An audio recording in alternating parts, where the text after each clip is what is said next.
Grant, and I'm a screenwriter and a teacher here at Algonquin. I'm Jeremy Jasiak, and I'm a Algonquin graduate of the television broadcasting program, as well as an aspiring scriptwriter in the Scriptwriting program.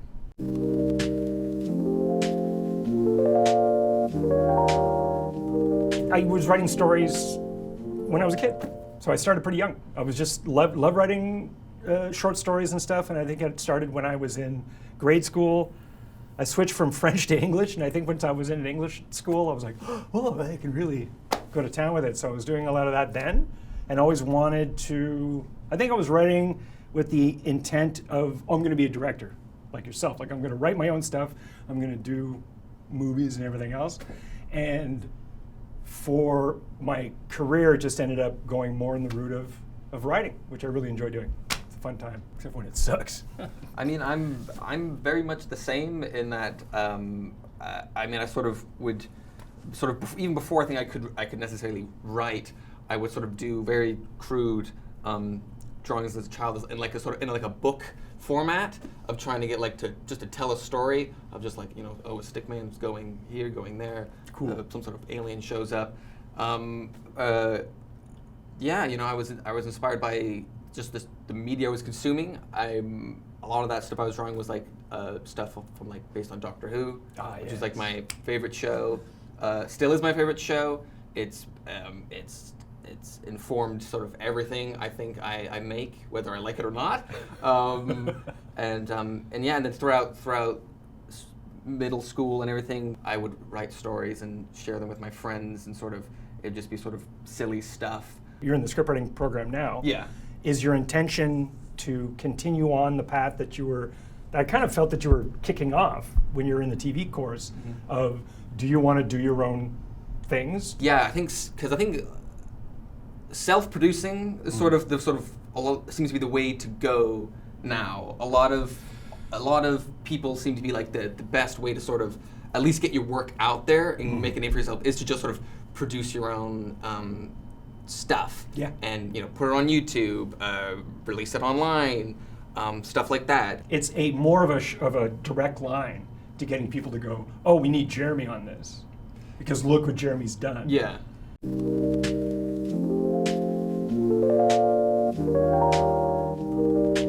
Are you hard on yourself when it comes to your? Yeah, I'm tough because I always wanted to sort of make it better. Right. And because it's always like I write it and then I sort of reread it. I'm like, well, this could be better probably.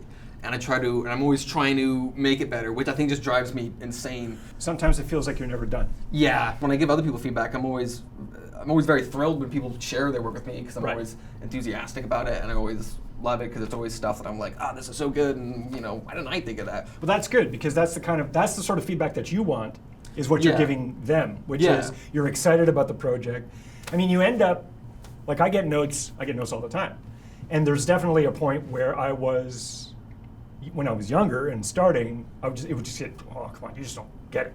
You just don't understand. And even when it's like I'm writing a kid's cartoon or something, and I'm like, we think this should be like this, I'd be like, come on, it was perfect the first way, which is not, of course, not true. There'll be a point where notes will cut, and then there will be a point, and you'll reach that, once you reach that Rubicon or whatever that is, that you're like, oh yeah, that's just feedback. Everybody else just wants to make the best thing possible. Also, they want to take your thing and make it the best thing possible. I even felt that when I got your script, because your script, at one point, it was very long. It was supposed to be a 10-page script, yes. And I delivered 20 pages. it was twice the length, and I think your feedback was like, "Wow, this is great, Jeremy. It needs to be 10." And I was like, "It's not going to be 10." Okay, and I think I managed to get it down to 11. Oh, you got it. I think I close, if not close. I cut out half of the script. I think the constraints helped make. Oh, I think so. It's tight as hell. Yeah. I remember all your feedback was very good. It was all very stuff of just being like, because all the time it was a lot of stuff was like, it should be this, or it just like, this is fine, but like, you know, take it, it's not necessary. Is this necessary? Yeah. And then sort of like just pointing out something like, hey, think about this. Do you need this? And a lot of times that's all I need, because then I'm like, oh yeah, you know what? I don't need this.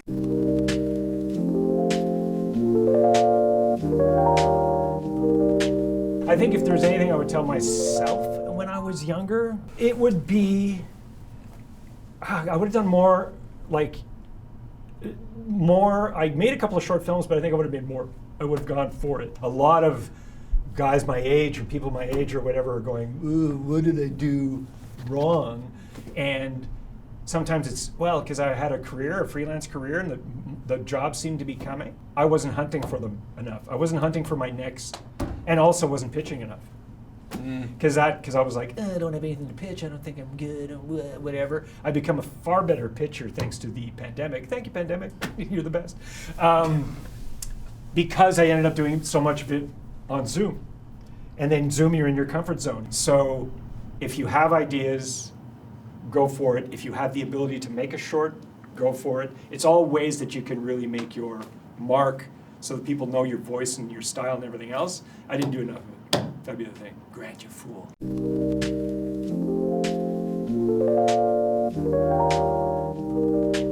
I feel like with me, I've often run into the issue of sort of like, I'll think of one or the other. I'll think of the characters and like the world that they inhabit, and then, but then it's sort of like, oh, now I need to create a story for them. Mm-hmm. Or then it's the reverse of where it's like, oh, I've got this really good story, like story idea. What characters fit? So you start to think about, what's my character's problem? What is my character's need? That's the old classic story circle thing. The want, and then what is it that they really need? It happens in almost every story. So you know that eventually you're going to have a character that is seeking something, but eventually it kind of blows up in their face a little bit, and it's obstacles. It's the thing that sometimes we forget when we're writing characters, is that we fall in love with them so much we don't want them to suffer. But the suffering is the reason we go see movies. It's the reason we watch. And it doesn't mean like, oh, I'm in chains and everything's love. No, it's like you're unlucky in love. You're not getting the thing that you like or whatever. You're getting over the death of your wife. As I'm writing my characters, I'm sort of like getting to know them where I'm sort of like, I'd be like, oh, this should be what they're doing. This should be what they're doing. Or this is clearly what they want. And stuff like that.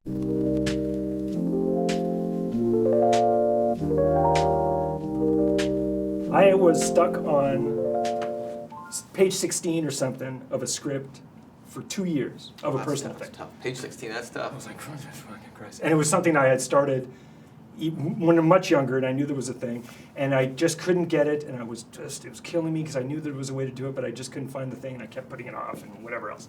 And then and my solution was to go to a heavy metal rock festival in France. No, it wasn't my solution, but I was there when it happened. I was in this tent with the music so loud, my ears were, and all of a sudden it was like, click. And my only piece of advice to go from with that is, for people that get stuck, that don't know what the next step is detach, stop killing yourself, listen to music, play video games, hang out with your friends, take a walk, do a thing. It will disengage, but also engage in a weird way. I think most of my ideas and solutions, when I'm trying to think of like, how do I do this scene or how do I do this, a lot of them come to me when I'm on the bus. And it's just because I'm just like staring out a window, just kind of blank, and then suddenly I'll be like, oh, I should do that. That'll make it better. That'll make it work, or that's better. Awesome. Stuff like that. Like you tap into the ether. Yeah, and but I mean, it's tricky to sort of wrap your hand around, like you're trying to write and sort of be like, well, I'm gonna solve this by just not working on it. I'm just gonna go do something else, because it's sort of a bit like, I should sit and stare at this page until my eyes bleed. I will torture myself rather than enjoy life. Yeah. When in fact enjoying life is the thing that's going to give you the thing. Yeah.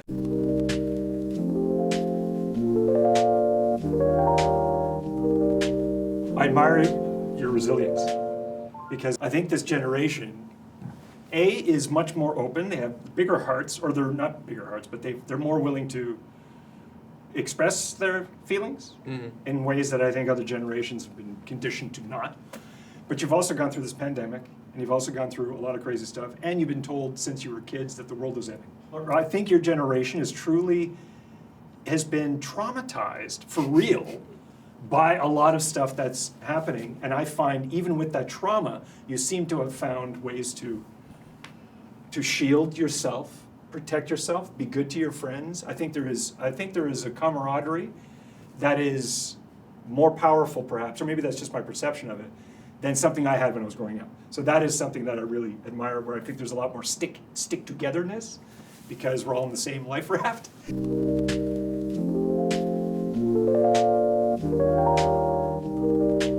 What's lost is, and I see it in my daughter, and I see it in a lot of people, is that watching television or movies used to be a community thing. Yeah. Where you were, like I remember watching the end of MASH, the finale. MASH was a big show back in the 80s. Yeah. The finale of MASH I watched with my family, because TV was on at this hour, and then it's going to be on, and everybody in the world is watching it and stuff. Now it's all piecemeal. You watch it whenever you want. You mentioning the sort of losing the community Right. around television. I think it's fairly recent. Like it's like, you know, I mean, I still remember VHS tapes and stuff. Like Sure. I sort of came, you know, I came in that sort of the into the world sort of as that was sort of being phased out. And you know, I remember like when you had to tune in for the show you wanted to watch. Everyone, it was like, oh, it's, you know, it's Saturday, Doctor Who's on. It's on at 8. Yes. Be Yes. there or be square. You know, like you're gonna miss it. It was bonding with someone, because Totally. when I watch a show by myself, I enjoy it. You know, like there's so many great shows, and you know, I watch that whole show by myself, and it's just like, well, it's done, and I got no one to talk about it with, because I go, hey, watch this good show, and they're like, oh, okay. Whereas like, you know, just. You know, I cherish being able to watch, watching television stuff with, like, my family and stuff. Like, stuff where it's like, I remember those fondly, being able to, like, bonding over a show. And I remember watching Star Trek with a pal in Toronto. We became very, very good friends when he was editing a project for a friend of mine, and then we found out we liked Star Trek, and then Star Trek Enterprise was coming out.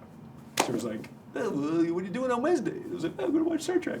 And we became a thing. So every time he'd come over, we'd watch Star Trek, play some Mortal Kombat, do whatever. Going to see movies in a theater. Let's go see horror movies in a theater. Go to the Mayfair. Everybody go to the Mayfair. That ability to go to a place and share emotions with 100 or so other people, laughing or crying or being scared or whatever, I think is irreplaceable.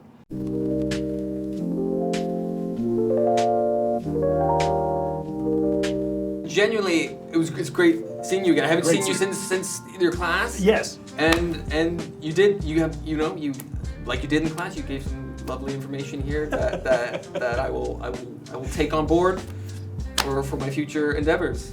I am so happy to see you, and it really is goofballs that I haven't seen you in this long. And you're always blowing people away with that story. That's why like I've had students come back into class going, I saw Jeremy at the cafeteria, and it was like, oh, that fills me with joy, because I think you've got a like enormous talent, and I really hope you push it and do it and become the next whatever you want to be, because I think you got it in you.